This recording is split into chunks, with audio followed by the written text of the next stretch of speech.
मैं मंजू, मेरी उम्र 30 साल है और मैं हैदराबाद की रहने वाली हूँ। पेशे से तो मैं पहले ब्यूटिशियन हुआ करती थी, लेकिन बच्चों का ध्यान रखने के लिए, उनकी पढ़ाई लिखाई के लिए मुझे वो पेशा छोड़ना पड़ गया और फिर मैं घर में ही रहने लग गई। और जब मैं घर में रहने लग गई ना, तो मेरे फ़ोन का जो इस्तेमाल था वो काफ़ी बढ़ गया। देखते देखते वो 2 घंटे में तब्दील हुआ, फिर और भी ज़्यादा बढ़ गया। मैं रोज़ रात कमरे में तो जाती थी, लाइट भी ऑफ करती थी कि सो जाऊंगी, लेकिन फिर मैं वहाँ लेटे लेटे फ़ोन इस्तेमाल करती थी और वो आदत काफ़ी ज़्यादा बढ़ गई। और जब वो आदत इतनी ज़्यादा बढ़ गई और धीरे धीरे मैंने महसूस किया कि जो मेरी दूर की नज़र थी वो काफ़ी कमज़ोर हो गई।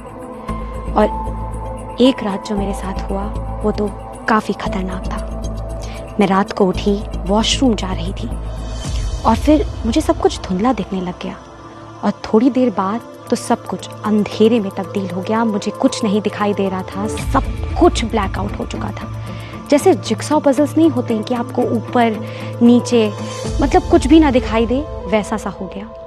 और कुछ और समय बीता तो मैंने ये भी अपने आप में देखा कि मैं चीज़ों को भूलने ही लग गई थी और इस चीज़ ने मुझे अंदर तक डरा दिया।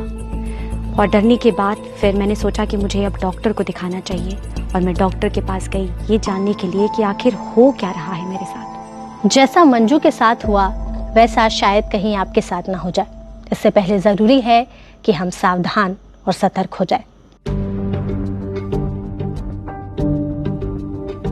अभी जो आपने कहानी सुनी वो कहानी मंजू की है और ये रियल स्टोरी है।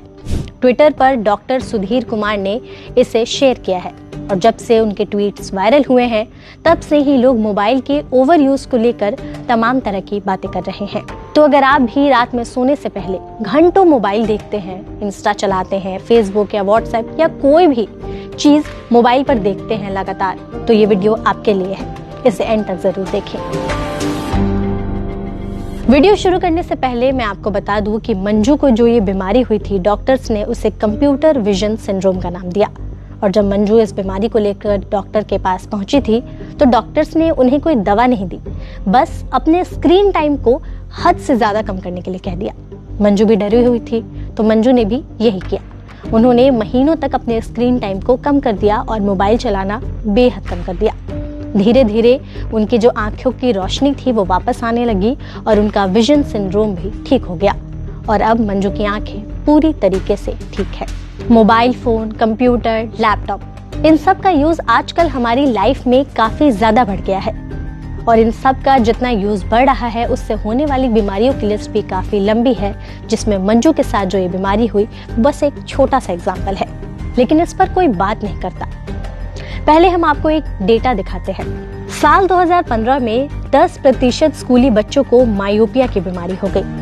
2050 तक भारत के 40% बच्चे मायोपिया के शिकार हो जाएंगे, ऐसा अनुमान लगाया जा रहा है। मायोपिया ऐसी बीमारी है जिसमें पास की चीजें तो ठीक दिखती हैं, लेकिन दूर की चीजें धुंधली दिखने लगती हैं। तो ऐसे में बहुत से लोग मोबाइल फोन का इस्तेमाल फोटो और वीडियो देखने के लिए, सोशल मीडिया चलाने के लिए, खबर पढ़ने के लिए करते हैं और मनोरंजन के लिए भी करते हैं और बाकी कुछ लोग काम करने के लिए भी करते हैं। लेकिन स्क्रीन से निकलने वाली जो रेज है वो हमारे आंखों के लिए काफी ज्यादा हानिकारक है और खास करके तब जब हम अंधेरे में मोबाइल फोन को अपने एकदम नजदीक से यूज करते हैं, तब ये रेज और भी ज्यादा खतरनाक हो जाती हैं और डायरेक्ट हमारे आंखों पर अटैक करती हैं। इसी वजह से आजकल कुछ दिनों में इन सभी के केसेस काफी ज्यादा सुनने को मिल रहे हैं। तो इसे रोकने के लिए हम और आप क्या कर सकते हैं? देखिए, स्क्रीन टाइम को कम करना ये हमारे हाथ में है। कुछ लोगों का काम ही वैसा है कि वो चाह कर भी स्क्रीन टाइम कम नहीं कर सकते। तो ऐसे में आप 20-20-20 इस फॉर्मूला का यूज करें। डॉक्टर्स भी सलाह देते हैं कि आप इस 20-20-20 के फॉर्मूला को यूज करें, जिसमें आप 20 मिनट तक अगर स्क्रीन देख रहे हैं तो उसके बाद 20 सेकंड का ब्रेक ले, 20 फीट की दूरी पर देखें और कम से कम 20 बार अपनी पलकों को झपकाएं, क्योंकि हमने अपनी पलकों को भी झपकाना बेहद कम कर दिया है। तो अपनी पलकें झपकाइए, अपनी आंखों का ख्याल रखिए।